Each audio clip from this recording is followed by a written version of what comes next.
This is Rating Descending, where we watch IMDb's Worst 250 so you don't have to. My name is Abigail Ward. And I'm Michelle St. Clair. And tonight we watched Secret Obsession. Recuperating from trauma, Jennifer remains in danger as she returns to a life she doesn't remember. Let's watch. Oh, that's a shorty. That's going to be... Yeah.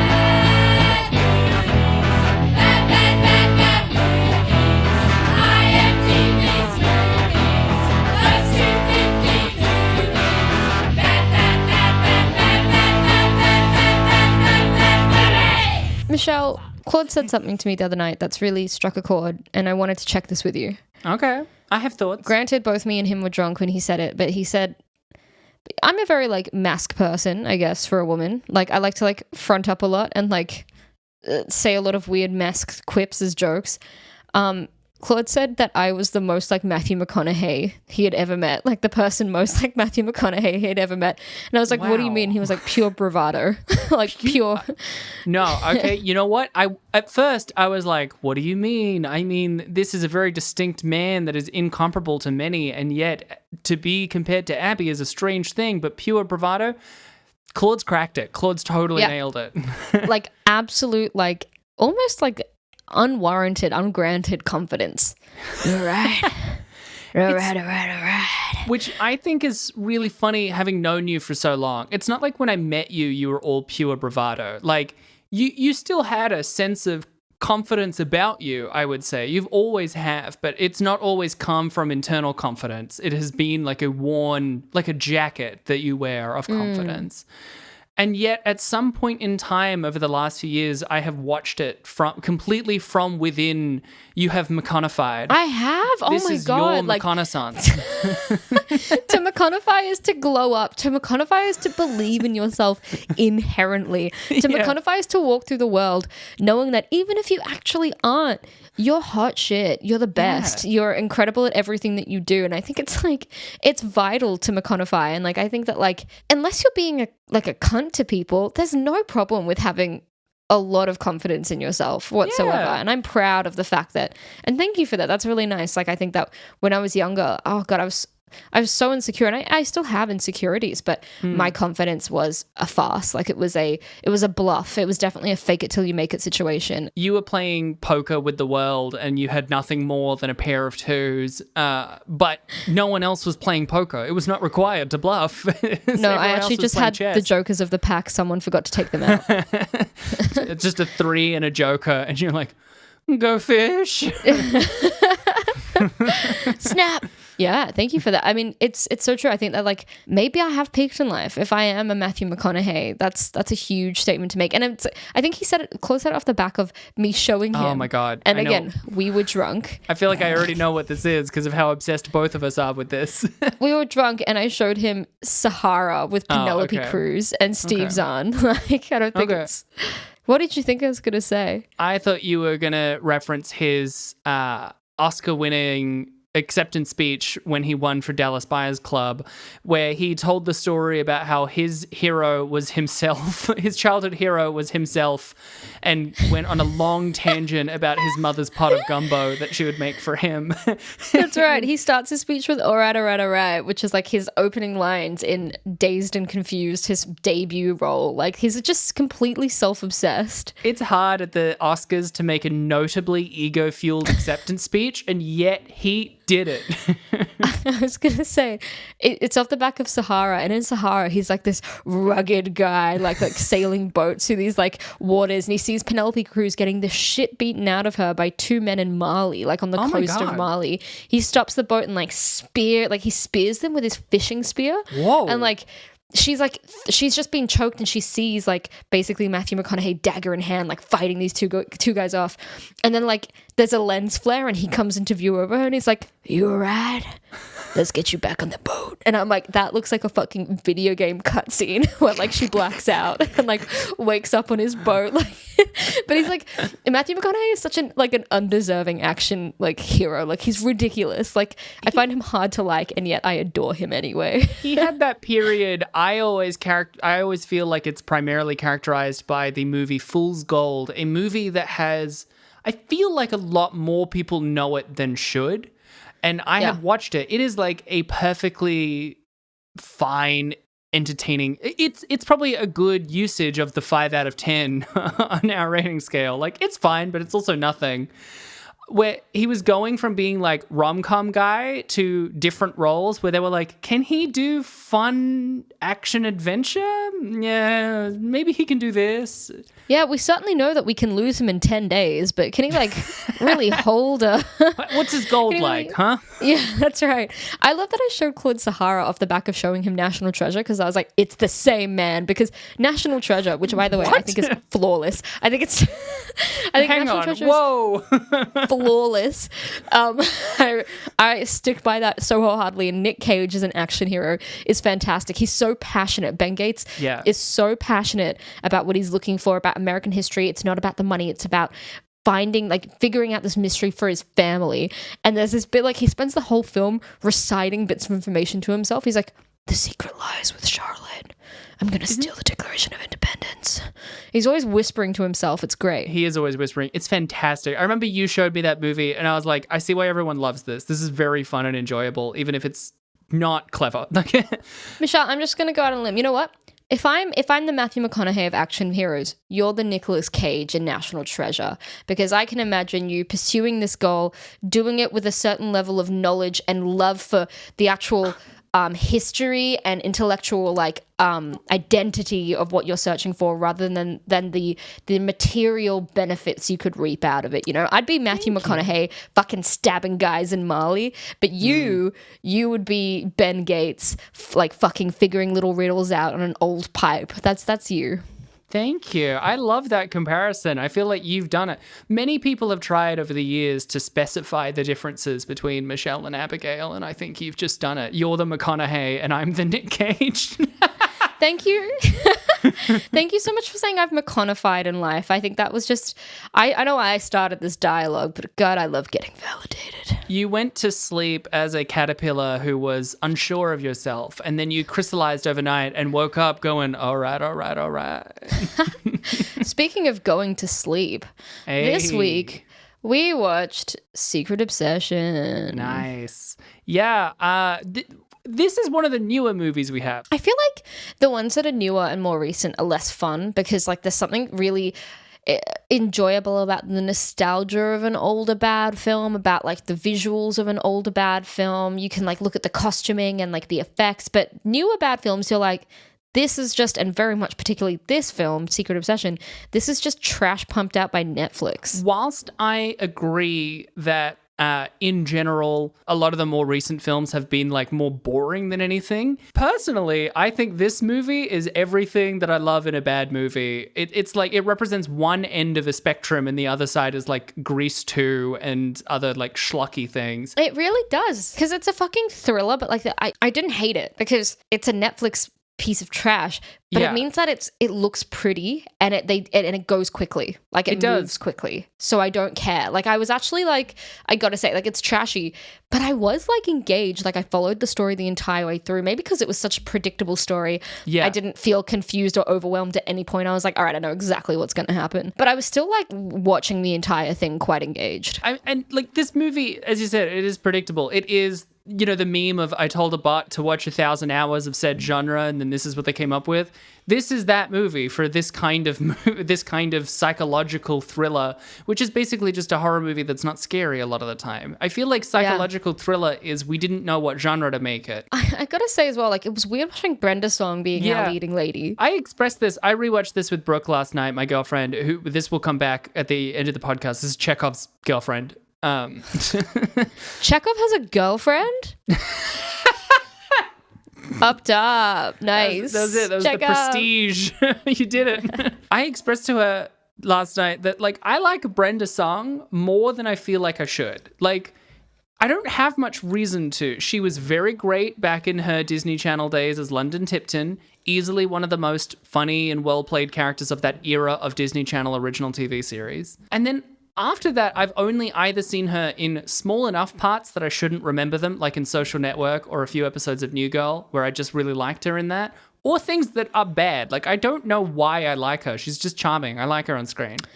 Yeah, a lot of people seem to like Brenda Song. Look, I want to actually talk more about Brenda Song after I do the overview, because the overview won't take very long. It's great to get it out of the way.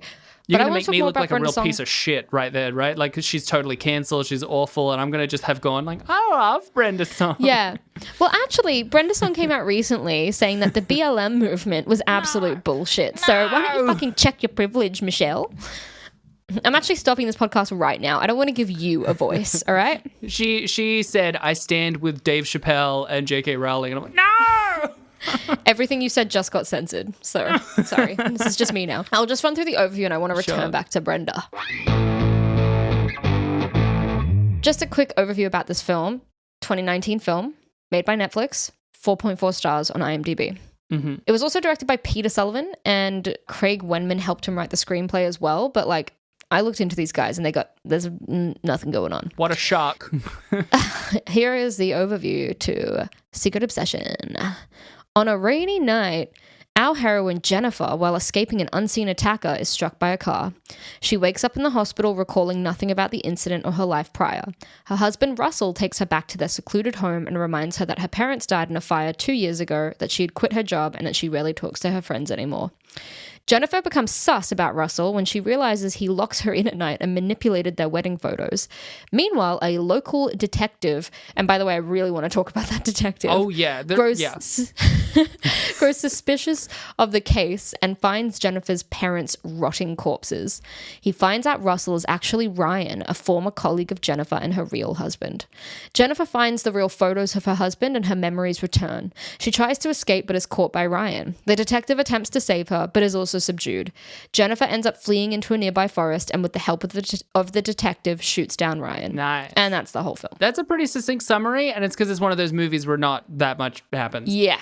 And it was kind of refreshing. I have to say, like, the films that we watch were like, the plot is surprisingly difficult to understand because there's like 5 story threads and nothing is explained properly. And you're like, I feel like I'm watching this, but everything's going over my head. How do I feel stupid with such a stupid film in front of me? Certainly the problem in this film is not how much can I understand it. Like, the problem is not how unintelligible it is. Oh, it's difficult to perceive what's going on. It is an open book to a fault. Right from the first fucking frame, you see the husband. What was his name again? The Ryan was his real name. Russell. Russell. The first frame you see Russell, you're like, he did it. It's him. Yeah.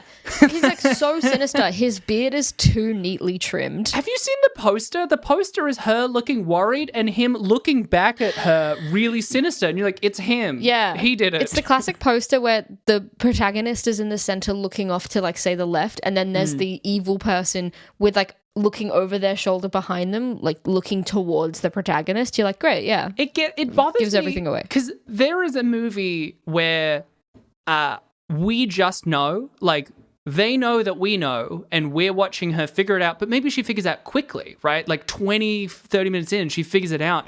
And then it's a game of her trying to figure out how to get away without tipping him off. That's kind of cool. They did that movie for like 10 minutes right before the chase. And that was easily the best 10 minutes. But this movie is trying to do the we don't know along with her, but we know the whole time. They're not subtle about it.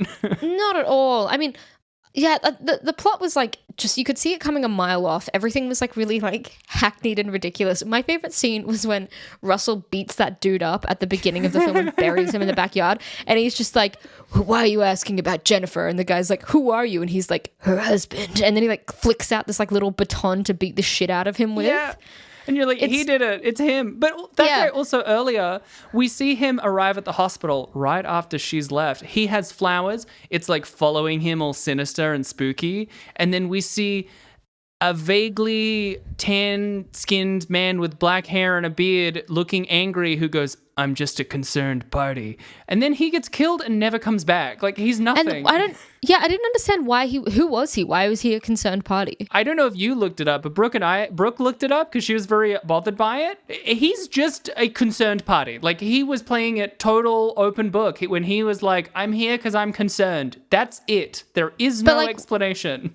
Yeah, but who is he to her? Because I couldn't find out who he was to Jennifer. He saw the crash and so then came to the hospital because he was generally concerned. Okay, so there was something in this film that I did find hard to follow clearly, because that was just like, I was like, who was that guy? But you I found it obviously hard to know follow why. because it wasn't anything. Yeah. There was nothing to find out. I just love it because, yeah, she gets back to the house and it's like, yeah, he's clearly evil. Like, now I Yeah. judge you, Jennifer, because you're not picking up on how fucking weirdly sinister your own husband is. Yeah, it has the problem of like when we know.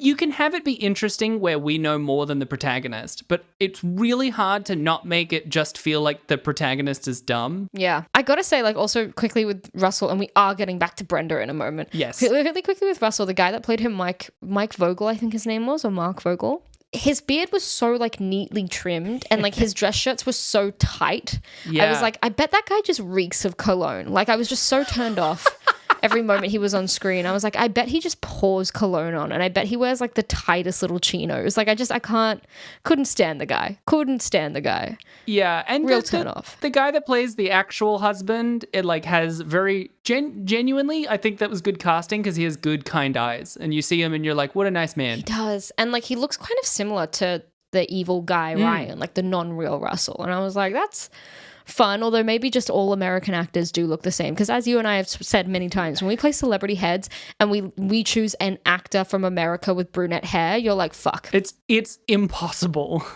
Are they in movies or TV series? They used to be in movies and they're in TV series now. Oh, that's all of them.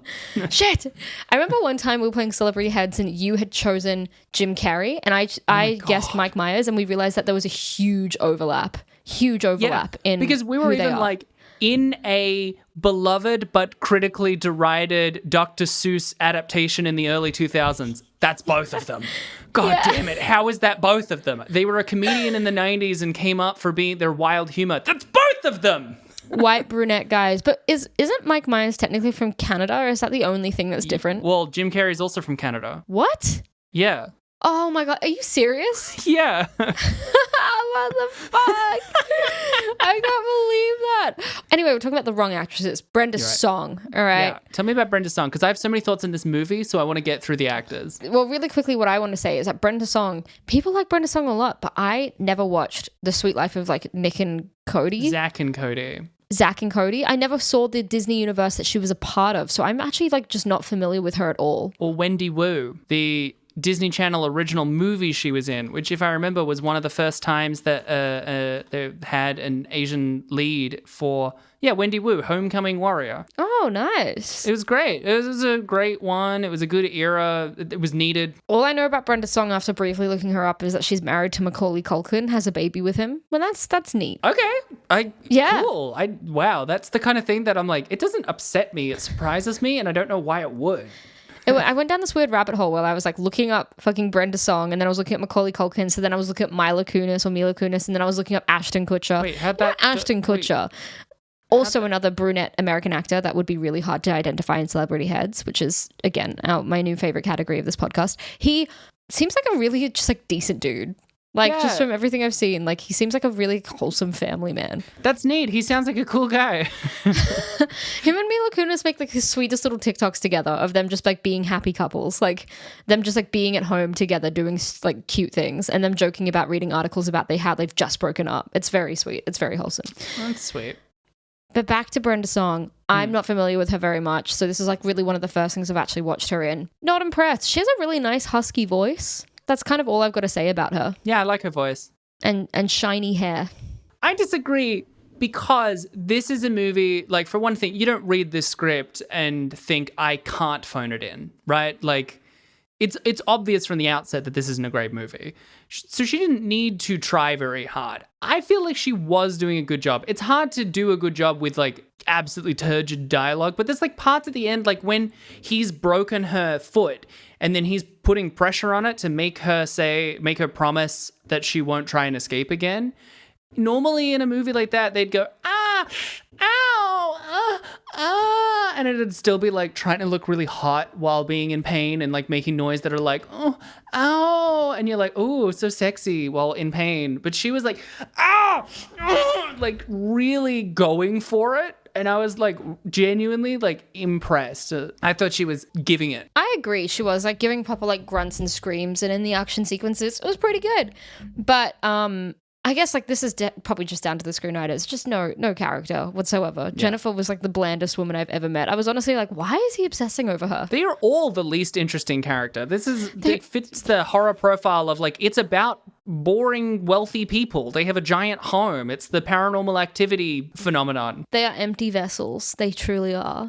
But let's get back to that plot, because you're right. The plot is fucking bananas. I want to talk about the detective, because the detective element of the story made me laugh so hard, because when I was looking into it, I got it spoiled for me that the whole storyline with the detective is that his daughter got kidnapped and he never solved the case, because in the film he's like, they introduce him by buying toys for his daughter, and at the end of the film they wrap him up by like basically selling on the toys, which is a great idea, but it's so hackneyed and so silly and so unnecessary, because he just doesn't bring any of that emotional background to the story anyway. And it's overdone too. Like, it's even at the point where he then is at the office and he gets given the case, and then his supervisor is like, hey, I know what day it is. And he's like, I don't want to talk about that. It's like this whole movie is copy paste from other movies. And they don't even like, that element of him doesn't even tie in with the story. It's not even like he thinks of Brenda as a daughter and like he's healing something by saving her. He's just got this shit going on in the background. Nothing in his personal life is resolved by the fact that he finds Brenda Song's character at the end. Nothing. I think he thinks he's the protagonist, or maybe he thinks that this is an episode of his TV show. Like, yeah, he has this whole thing and it's not important. I just love that they were like, yeah, let's give him this backstory and do fucking nothing with it. Just make it look really bizarre and ridiculous. He could have just been a normal detective who had it together and was just into the case. Like, it's not like, oh, because he was broken, he was into it, or because of that, they didn't trust his opinion on the case. Like, it's not even an obstacle. It's just a thing that happened in his life. I love a good like detective trope, though. My wife was killed 20 years ago, and I still haven't found the killer. Or, you could go the Die Hard route. I shot a kid. Now I work a desk job. Yeah, but the detective in this is just like, I don't know.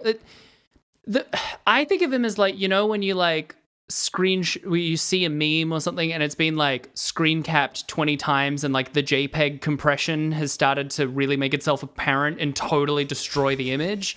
He is someone screenshotted a detective from a different movie 30 times, and you can really see the artifacting warp the image until it's not really anything anymore. He's a pixelated meme trope for sure. Yeah. For sure. That's a really good way of putting it. Also, I just think that he would have been improved if he was played by Matthew McConaughey. All right. Yeah, I think if the villain was played by Matthew McConaughey, you wake up in hospital, you're Brenda Song, and someone's over you going like, all right, sugar. And you're like, oh, okay, you're my husband. Let's get you back on the boat. And then you black out again, and then you wake up on a boat, and it like starts running you through the tutorial of how to move your hands and walk around the room. Let's get you on the boat, yeah. And the thing of like, it goes to black and then very clearly takes a moment because it's loading the level, and then it goes, yeah. And now you're in POV, and you just awkwardly look around, and you hear, all right, you gotta move left. Good work. Press B to grab. Yeah, or like you hear him like talking in the distance, and then like that little prompt comes up being like, tap triangle to open the door, and you open the door and his voice is getting louder because he's just like directing people on the boat, and it's enticing you to walk into his world. We're talking about a high quality game, Michelle, all right? We're not fucking around. That's not what this is. This is the like game they scrapped because they're like, it doesn't play right. I love the idea of a video game just like based on a boat with Matthew McConaughey. The whole game is you trying to just avoid Matthew McConaughey. He's so fucking arrogant. Oh my god! So it's like a horror game. You're trying to run away from Matthew McConaughey on the boat. Yeah. But his voice is That's following right. you. The game Just ends in the hull of the boat. Everything's on fire. It's just Matthew McConaughey like hulking out, being like, all right. And then he's got a big old pot of gumbo going on in the back that he's going to drown you in if you don't escape him. The real hero of this game is me. is childhood me. Yeah, and he's holding his Academy Award. Yeah, no, I did. One of the things that, okay, so just on the note of the detective story in this, Because what really like broke me in this, there's so many strange particular components of this movie. One of the things that particularly broke me is the way he solves this case, which is so strange. Like, part of the way he cracks it is he's like investigating, how did they verify that he was the husband? And apparently because he knew that she had a back tattoo. We see a photo of the back tattoo where also you can very clearly see the reflection of her skin that suggests that it's a temporary tattoo, which is such a weird choice. And then this whole scene confused me. If you can maybe explain it, because I couldn't. He goes to the tattoo parlor. The tattoo artist seems very cagey at first. She has a tattoo that says A in a very fancy design. He goes, "Can you tell me what it means?" Then the tattoo artist looks in his book for that particular A design. There's a page filled with A designs, and he says, "It's this one, Alan." And we're like, okay, what's Alan? And he looks it up, and it's her maiden last name. Why does she have a tattoo of one of her initials? And isn't that information that, like, it didn't end up mattering, yes. But also Alan would have been recorded as her maiden name in any just database. Yes. Any database. How did he, like, either when he looked up her married name, he would have had access to her maiden name.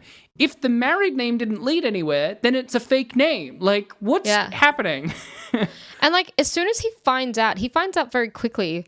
Like, he goes to her, like, he gets her maiden name and then he goes to her work and then finds out who her real husband is, right? Is that, like, the process of elimination, the steps that he goes through? He goes to her childhood home, the Allen residence, because, again, she has a tattoo of just her last name initial. It's not J.A., where it's her own initials, which is also really weird. Why would you get your own initials as a tattoo, let alone just your last name? But not even your last name, just the first letter of it. That's so... Why would you do that? Fucking hell. I didn't even want to wrap my mind around the process he was taking to solve the case. Because when I went to the tattoo parlor, I was like, did I miss a couple of steps? I don't understand why he's here. And again, the tattoo parlor sequence is bizarre. Like, the guy that's working behind the counter has a septum piercing. He's like, hey man, you're here like trying to get some steel. And it's like, you've just got a septum piercing. Like, you're not cool. Yeah, but then he flashes his cop badge and the guy immediately goes, okay, and then just pulls out the book. He shuts the fuck up instantly. But yeah, what if you got a tattoo that was a W and people were like, what is that? And you're like, Ward, my own last name. Ward. It's so weird. And then, so he goes to the childhood home. Her parents look like they've been dead for months. Don't know why no one has looked at this. Yeah, because in this timeline, think of the way the decomposition on her husband in the car. Like, he's just a bit pale and gross, like smelly, but then her parents are probably like eaten by flies and like rotten in their bed. No, but you can't bring it up without pointing out to everyone listening that what it is that he comes home, she's in the garage, so it's a tense quote unquote scene. Also, we see her POV and she can see him so clearly, it's impossible to fathom that he can't see her. And like, her face is just, the light is all on it. It's not even like her face is like submerged in shadow and there's like a glimmer of it. It's like all up in the light. Like, if I walked past a dim car and saw a face highlighted in it, I'd be like, what the fuck? Yeah, this is the brightest horror I've ever seen outside of Midsummer. But then he goes to the car, he opens the boot, and then we see, oh no, it's the dead body of the real husband. That's sad. And that is kind of sad. He looks at it, doesn't make an expression, and then closes it and walks away. He doesn't do anything. And again, the state of decomposition is so much less worse than the rotten corpses of her parents. And I assume that he killed her husband and her parents at the same time. Yeah, but it seems like he killed the parents and then 2 months later killed her and the husband. And by the way, we also see he shoves the detective into a chest freezer that's also in the garage. A chest freezer that is completely empty, including no frosting over, so it's not plugged in. I don't understand this guy, because if he has this chest freezer for bodies, why not put your dead body in there? Why? I don't understand how the detective got out of the freezer. No, I don't either. Did I miss something? I feel like because when I was watching it, I was like, how do you get out of the freezer? And then Brooke was No, like, I missed it don't too. know. I just don't think it was included. I think we see him was a get put into deleted the chest scene? freezer, and then in the final sequence where she's battling Ryan with like what Ryan's about to kill her out in the forest. Yeah. He gets knocked off his feet by the detective, and I was like, yep. Wait, what? I also just realized we watch him bury the bearded guy, the concerned party.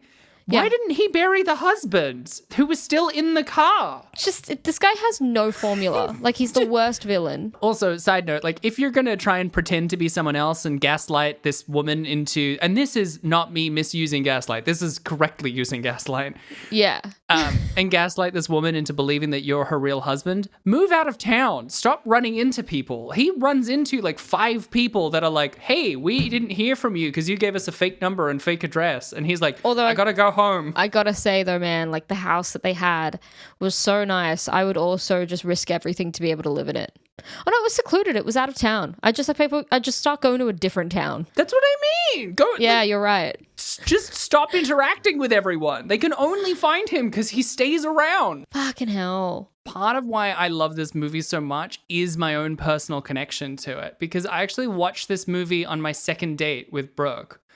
And like, we had been friends for a while. We then went on like a dinner date and had a great time. And then she said, there's this new trash movie out on Netflix called Secret Obsession. We have to watch it. And it was such like a great time. And immediately I was like, oh, damn, someone who's into bad movies, someone who wants to have this sort of time. Like, that's, I don't know. Like, I think that was pretty indicative of the relationship that we ended up having and still have. That's so nice. By Brooke, you mean Chekhov's girlfriend, right? Not yours. Yeah, Chekhov's girlfriend. This is the Right. this is the prestige. This is the firing of the gun. Yeah. Why were you gate crashing their first date? Yeah, sorry. Yeah, Chekhov was going on a date with Brooke to watch Secret Obsession, and then I showed up and fired my gun at Chekhov. Yeah, you do that a lot. I do it pretty frequently. That guy leaves a lot of weaponry around. That's really sweet. I mean, that's really like, that's trashy as fuck, but that's really sweet. It's crazy how many movies I have a personal connection to. Like every week it's like, yeah, and when I was a little child, I watched this so many times, or I went on intimate romantic dates to this movie. Like, what is with this? I think you're just finding that, yeah, you have a theme of bad movies like trickling through your life. Yeah, I did not quite put together how tied bad movies were to the very fiber of my being until we started doing this podcast. And I'm glad at the payoff that's happening. Did you want to hear some trivia? Oh, sure. IMDb trivia. So I don't have very much trivia for this film. Like, as I mentioned, sadly, a Netflix film just doesn't. There's nothing really remarkable about it because it's a quick production. It's not a very high budget production, and yeah, Netflix just pumps shit out like this all the time. They're pretty seamless projects, to be honest.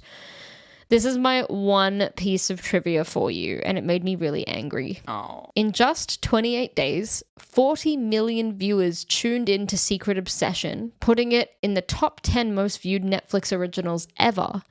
According to a lot of comments, they were hoping to see Brenda Song naked. Oh boy, I was already upset. That's a bummer. That's really upsetting. Men, I look, a lot of people, like, I'm just gonna say men. Men have this like really fucking awful relationship with a lot of movies and TV because they often use it to just see their favorite actresses naked. It's not even like, I'm not even kidding. Like, I've met a couple of guys that have been like, oh yeah, I just watched this because I wanted to see her tits, and I know that she gets naked in this film, and I'm like, what? What I want, if there's any listeners who are feeling attacked personally by this, I want to actually genuinely implore to you, like, re-examine your own relationship with this behavior, because if you just want to see naked women or beautiful naked women or even just tits, it's so easily available online consensually. Yeah. Why this specific person? Because if it's just that they're very attractive, again, very attractive women, very publicly available online,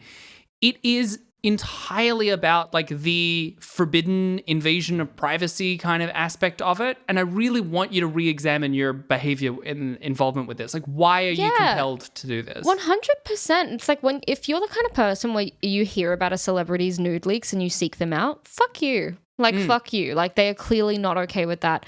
That is an invasion of their privacy. It is non-consensual content. You shouldn't be seeking it out.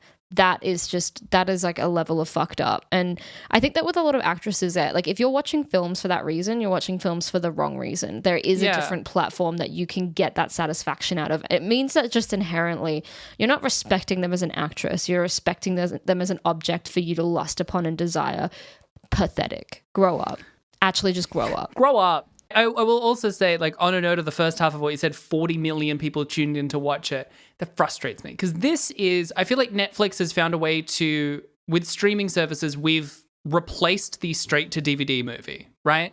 There was that, hey, this movie isn't great, but it's churning out a particular genre or whatever. So we'll just put it straight to DVD and people can rent it and we'll make bank that way, right? And then streaming services, like the problem is that they're just making straight to DVD movies, but they're making them and promoting them as if they're real movies. And that's this movie.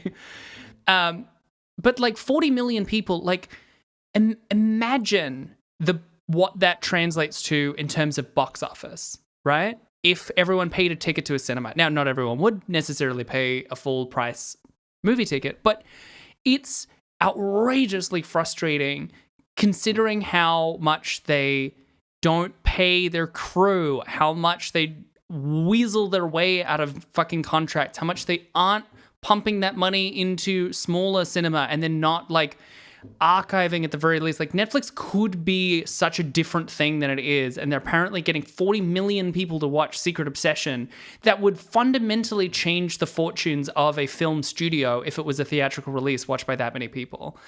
It's crazy. By the time this is released, the IATSE, the America's main crew union, will be on strike in their first strike in their 124-year history. Wow. Specifically against Netflix and Disney Plus and Hulu and a lot of the streamers because they deem themselves new media so that they can weasel their way out of fucking network pay. And so people are working like 14, 16-hour days for less money with less protections.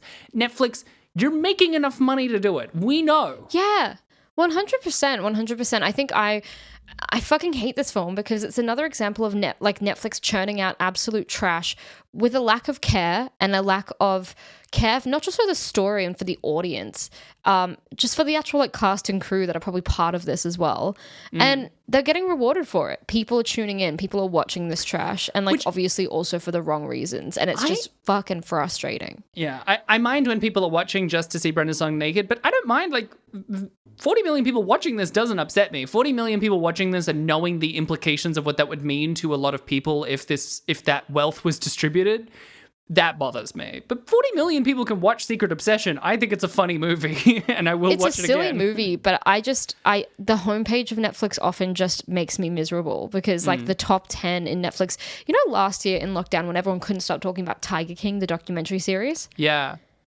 Even Tiger King, which a lot of people were like, it's not fantastic. Netflix pushed it as a show to watch. Netflix stirred up excitement over it, and people just jumped onto a trend because the documentary was not well made. It was not a well-made documentary series. It wasn't insightful. It was an interesting case, but like it just wasn't a well-made documentary series, and people are just becoming more and more accustomed to lower quality content. It's just fucking annoying me. This is what I mean, though. I don't think it's necessarily that quality of content is now lower. It's that this used to be pushed in different places. It was like deep on a network or straight to DVD. And like without those avenues, they're all just treated as completely equal entertainment. And it's like, we kind of have to put particular effort in. I know like the concept of low quality content is not new, but Netflix is such a haven at the moment for just low quality originals that they seem to pump out. They've got a lot of good stuff too, don't get me wrong. But I just think that like recently, every time I've gone through Netflix and I've gone through the originals, like nothing has looked appealing, nothing has looked fresh. Everything just feels stale and I'm getting really frustrated by it. I saw on an ad for Paramount Plus. I don't even know if we can get it in Australia, but I keep seeing ads for it. And it's some fucking show that like I wish I never heard of, because the name of it's got like, I think Kristen Bell, who knows? Yes, it has Kristen Bell and it seems like a couple others. And it's like people like looking at the front of the camera with their arms crossed going and smirking. And it's called Queen Pins. And that name is a real first draft energy. That reeks of let's go home by 3. Like 100%. Also to tie off this has been a very long piece of trivia, but just to tie off that one piece of trivia as well, the fact that they wanted to see Brenda Song naked freaks me out because she was a child star as well. Yeah. And I'm really concerned about the intention behind it as well. It's like she was known to be a Disney child star. She started acting at the age of like 4 or 6 or something ridiculous. Oh, yeah. There's such a thing around it, like how there was a countdown to when Emma Watson turned 18. Oh, it's just vile. And like just thinking about like what's her name? Millie Bobby Brown Jr. Millie Bobby Brown. It's not Millie Bobby Brown. Poor Billy Bobby Brown. Like the fact that she was in Stranger Things and all these people like she's beautiful. Like I think people were comparing her and Billie Eilish being like which one's hotter, and they were both Drake like was like she's beautiful at the time. Oh, it's just creepy as fuck. Anyway, do you want to hear some reviews? I would love to. Let's get back to them sillies. Reviews! On Rotten Tomatoes, the film holds an approval rating of 29%. Based on 17 reviews. Whoa! The website's critical consensus reads, while it may offer some thrills and unintentional laughs, Secret Obsession is mostly a formulaic and dumb thriller. 29% is pretty fucking high. It is really high. I think it's just because it looks slick. Like, I'm pretty sure Rotten Tomatoes, that's like, it's 7 or over. Who would give this 7? Like, it's not a 7. Here is a review that was left by Lanita Cook for KCTV5 News. Ooh. Q2 Netflix subscriptions are down. Offerings like this would be part of the reason. Well, I feel like you found the source to justify everything you said before about Netflix. Yeah, exactly. Jeffrey Lyles of Lyles Movie Files also said, successfully proves that patented formula of predictably cheesy yet entertaining heroine in distress films aren't as easy as Lifetime makes it appear. Hey. Which I thought was also pretty tasty. This did feel very Lifetime film. Here's a 10 out of 10 review left by The Pond, and I hope he's just being tongue-in-cheek. I don't get it. The guy provided a beautiful home for his wife. Walkout kitchen, hardwood floors, trees... The lot. What's not to like? Oh, and did she even consider all the work he put into her rehab? Cooking meals? What about his Photoshop skills? You think a well-rounded man like that comes along every day? Nah, no appreciation for him whatsoever. A guy can't catch a break these days. 10 out of 10. That better be sarcastic. Yeah. That reminds me of this one particular moment in it that just drove me insane because it's right around the midpoint where we're not yet meant to know it's him, I guess.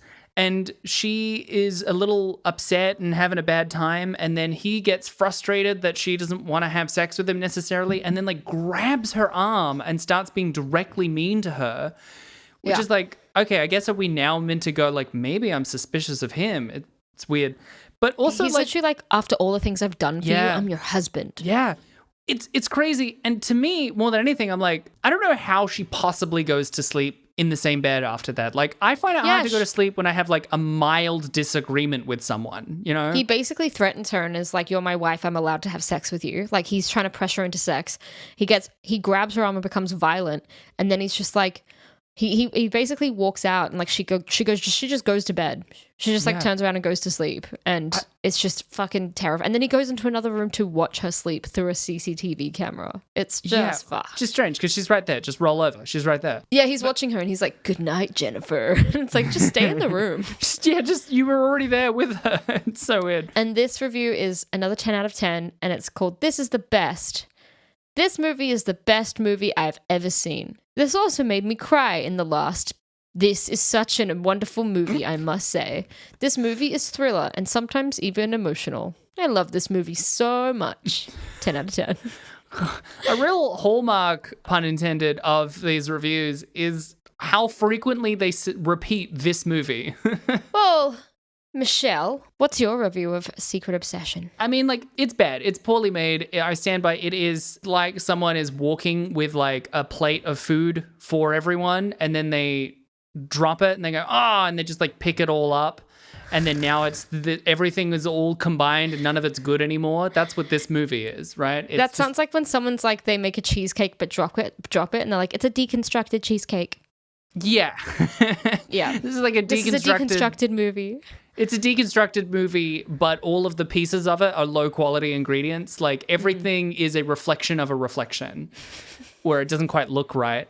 and you can see something in the side. It does a few of my personal pet peeves as well, where like someone is hiding and the killer comes in and then they go to where they are and they're somehow behind them and their phone not acting like a phone. The character of Ryan Garrity is played as if he is mildly bored by the whole thing. It's frustrating, but also supremely enjoyable in the sense that it's absolute rubbish, and watching it made me laugh consistently. I think I will, with this one though, have to err on the side of it's bad. So I'm going to give it a 3 points. Oh, you know what? I was going to say 3.2, but I think I'm actually going to revise myself and say 3.7. Oh, wow. Solid 0.5 up. Like, it's bad, but we've seen a lot worse. We really have. That's exactly it. In terms of my review, and by the way, I think you saying low quality ingredients really struck a chord with me, because rather than it say being a deconstructed cheesecake, it's like a cheesecake in a tin that you buy, like a cheesecake in like a glass jar you buy from Kohl's. It's like a Kohl's cheesecake where it's like really low ingredients. It's basically just jellyish with a really sugary base and like some shitty passion fruit coulis on top. And it's like, it's not a real cheesecake. It's a fake cheesecake. You know what it is? It's when you go to Woolworths and buy a croissant and you bite into it and it's just bread. And you're like, it's not a croissant. It's shaped like a croissant, but it fundamentally is not a croissant. And it's very airy, but in a way where it just kind of disappears in your mouth. Like there's no crunch to it. It just melts away in your mouth, but not in a nice way, in a, oh, this is really stale and it's just gone. Yeah. That kind of film. But the thing is, it was engaging. It was stupid, but it was pretty to look at. And I followed it the entire way through, and it wasn't overcomplicated as a plot, to its own detriment as well, though. Gosh, our standards have lowered. I'd give this a solid 3.5 out of 10. Very similar to yours. I think that's a pretty appropriate score. I was thinking 3.2 or 3.7. You went 3.5. Yeah, we've nailed it. We nailed it. Well, Michelle, that was Secret Obsession. Don't forget to follow us on social media. You can find us on Twitter under Rate Descend Pod. You can find us on TikTok under Rating Descending, or you can email us at ratingdescending@gmail.com. You could also find us on our own social media. You can find me on Twitter and Instagram at michelle.stclair. And I'm on Instagram under Abigail J. Ward. Also, please, if you can, leave us a review on Apple Podcasts. It really helps the algorithm. And also, I would like to plug... I made a recent appearance on the Taking Up Space podcast, which should be out by the time that this is out. So check that out on normal podcast platforms. And also you can find Kairos, Kairos, on SBS On Demand or on DVD at JB Hi-Fi. Yes, look at all the things you have to plug. I got nothing, baby. Nothing at all. Go support Michelle. Thanks. Yeah, you just plug my podcast. Yeah. Well, yeah, Michelle's done this amazing film called Kairos, and it's at JB Hi-Fi. Michelle, that was Secret Obsession. What are we watching next week? Next week, we are watching Siberia. Don't know anything about it. The only thing I know about Siberia is that it has Keanu Reeves in his later era where he can do whatever he wants, and apparently he did this. Nice. But we have Keanu Reeves the week after, so we're, this is going to be like this is the fortnight of Keanu. Reeves. Oh my God, don't talk about Reeves. It makes me think about Christopher Reeve. You did. I was talking about Keanu. I was talking about Keanu. No.